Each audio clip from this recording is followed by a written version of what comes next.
Nestled deep within the woods, there was an old, decaying mansion that had been abandoned for years. The locals whispered that it was haunted by something far worse than ghosts, though no one dared to confirm it.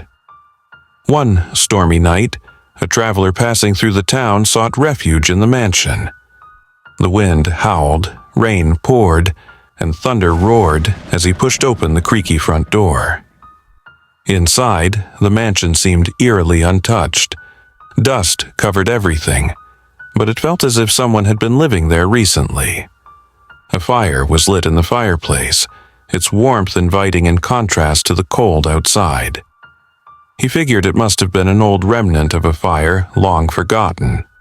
Desperate for shelter, he ignored the unsettling atmosphere and settled down in the grand living room. As the storm raged on, he felt the weight of sleep pulling him under. Before he could drift off, he heard soft whispers, like distant voices calling out to him. He sat up, straining to listen. The voices seemed to be coming from deep within the house.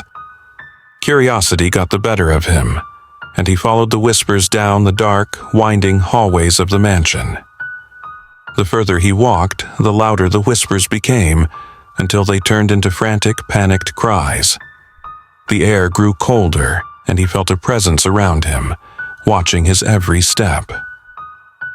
He came to a grand staircase that led down to the basement, the cries growing louder and more desperate. Against his better judgment, he descended the steps, the air now thick with a suffocating sense of dread. When he reached the bottom, he saw a small door partially ajar, faint light spilling out. He pushed it open and stepped inside. The room was filled with dozens of mirrors, each one showing a different reflection of him, but there was something horribly wrong with each one. In one mirror, his face was twisted in pain, his mouth wide open as if screaming. In another, his body was covered in blood. But the most terrifying reflection was the one directly in front of him. It wasn't him at all.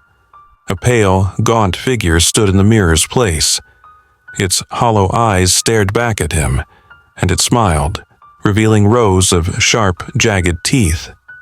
The figure reached out through the mirror, its bony hand stretching toward him, cold fingers grazing his skin. Paralyzed with fear, the traveler couldn't move as the figure slowly stepped out of the mirror, its presence draining the warmth from the room. The whispers around him turned into malicious laughter as the figure whispered in a raspy voice, "You're mine now," and in the blink of an eye, the traveler was gone.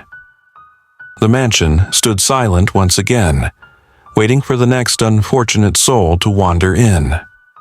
They say that if you walk past that mansion on a stormy night, you can still hear the frantic whispers of the traveler, calling out for help from behind the mirrors.